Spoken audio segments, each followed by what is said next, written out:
और गुरु श्री राम जी जिन्होंने एक नारी शक्ति को प्रोत्साहन देने के लिए, उनको आगे लाने के लिए और हर बच्ची को एक बेहतर एजुकेशन देने के लिए जिस प्रकार इन्होंने इस फाउंडेशन की शुरुआत की, तो मैं इनका आभारी हूँ जिन्होंने ये समाज के लिए बहुत बड़ी देन दी। क्योंकि आज समाज बहुत ही विकट परिस्थितियों से गुजर रहा है। आज सभी बहनों ने बहुत ही अच्छे विचार रखे। ये देखा गया कि जो आज का कार्यक्रम है और जो विचार रखे गए, इस सम्मान और स्वाभिमान के विचार रखे गए। क्योंकि सम्मान और स्वाभिमान की लड़ाई आज से नहीं, ये जब से शुरू हो गई थी, जब से सतगुरु कबीर साहब, जब से गुरु रविदास महाराज इस दुनिया में आए, उन्होंने उस समय के मुताबिक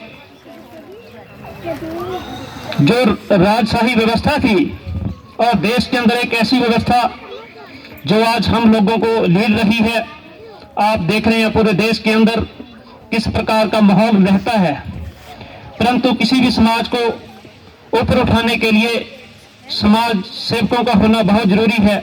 तो गुरु जी ने अभी एक बात कही तो मुझे बहुत अच्छी लगी कि समाज के अंदर बेहतर राजनेताओं का होना बहुत जरूरी है। क्योंकि राजनीति किन तथ्यों पे होनी चाहिए, राजनीति का मार्गदर्शक कैसा होना चाहिए, ये समाज के ऊपर निर्भर करता है। क्योंकि हम लोग ही लोगों को चुन कर भेजते हैं। क्योंकि हमने ईश्वर को नहीं देखा, हमने राजनेताओं को और सरकारों को ईश्वर के रूप में देखा है। क्योंकि हर वर्ग चाहे किसी भी धर्म विशेष का हो, वो आशा रखता है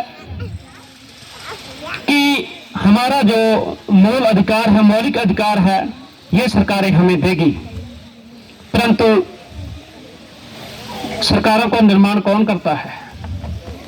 देश के लोग, चाहे किसी धर्म जाति से क्यों ना हो, उनके ऊपर ये बातें निर्भर करती है। परंतु मैं नारी शक्ति का आभारी हूं जिन्होंने आज इस कार्य को सक्षम बनाने के लिए एक बहुत ही बेहतर योगदान दिया। तो हम भी पिछले 10-12 वर्षों से लगातार लगे हुए हैं। तो हम लोगों का भी यही योगदान रहता है कि जो समाज के अंदर कुरीतियां हैं ये समाप्त की जाए।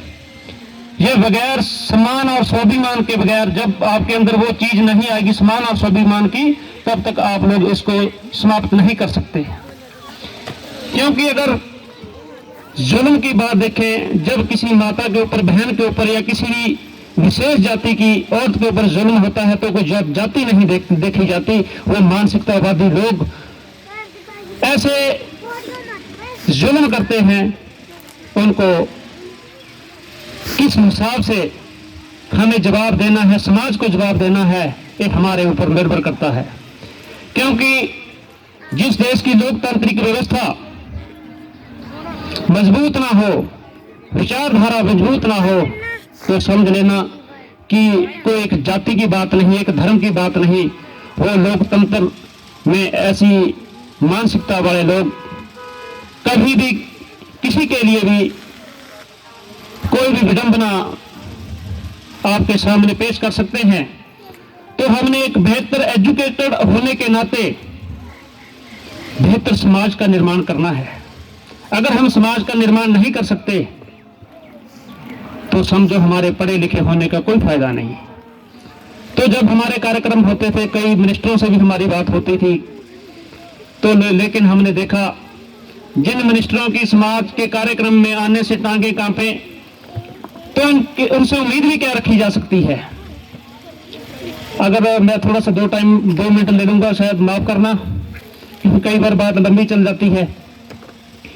क्योंकि भाई साहब ने बात की श्रीमान राम जी के, डॉक्टर BR अम्बेडकर, उन्होंने दुनिया के अंदर एक ऐसा विधान भारत के लिए दिया जिसकी हम कभी कल्पना भी नहीं कर सकते। क्योंकि देश की व्यवस्था को देख करके, देश के सिस्टम को देख करके, देश के अंदर धर्म और जातियों को देख करके बाबा साहब ने सबको जो है एक बेहतर संविधान का निर्माण करके दिया है।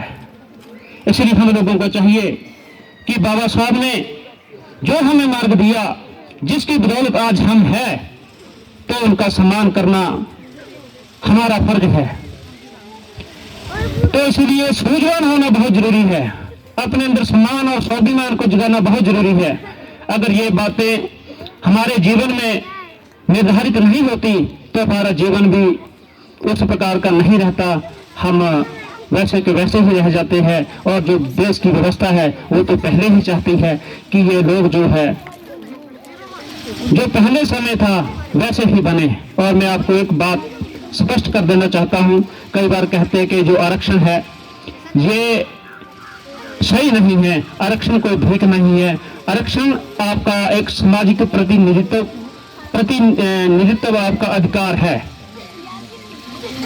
तो किस तरीके को लेकर के संविधान में बनाया गया है, इसके ऊपर चिंतन करने की जरूरत है। हमें समझना चाहिए, क्योंकि हमारे बच्चे किसी का कुछ नहीं लेते। मानो 1000 नौकरी निकलती है, लेकिन हमारे को तो वहां पे ये कह दिया जाता है कि या इनके लिए 100 नौकरी है, तो इनके लिए इतनी नौकरी है, इनके लिए इतनी नौकरी है। क्योंकि उसमें ऐसा होता है, जो हमारे बच्चे हैं, अगर हमारी एजुकेशन कोई अच्छी नहीं है, तो बच्चे जो हमारे टॉप एजुकेशन के बच्चे होते हैं, 60 से लेकर के 80% तक के बच्चों को जब हमारा वहाँ पे ये होता है कि आपको इतनी नौकरी मिलेगी, तो हमारे बच्चे पास हो जाते हैं। लेकिन सरकार की ड्यूटी है कि अगर बेहतर एजुकेशन देनी है और टैलेंट अब समाज का देखना चाहते हो, तो बराबर एजुकेशन का प्रावधान हर जगह पे होना चाहिए, ताकि सभी को एक बराबर टैलेंट दिखाने का मौका मिले। तो शायद मैंने वक्त ज्यादा ले लिया है, मैं क्षमा चाहूंगा कि आज का जो कार्यक्रम है बहुत ही अच्छा रहा। इस कार्यक्रम को आप आगे बढ़ाइए। अगर हमारी जरूरत पड़ती है, हम हमेशा ही बहनों के साथ, बच्चियों के साथ खड़े हुए हैं आज तक। जब भी कहीं पे किसी के प्रकार की कोई घटना हुई है, तो गुरु रविदास समाज सभा ने सबसे पहले जिला सोलन में ये बीड़ा उठाया है। तो इसलिए हम आपके साथ हैं और हम आपसे आशा करते हैं कि जिस प्रकार आप लगे हैं, समाज को इसी प्रकार से दिशा देते रहना, क्योंकि एक आप लोगों का फर्ज है, सभी का फर्ज है।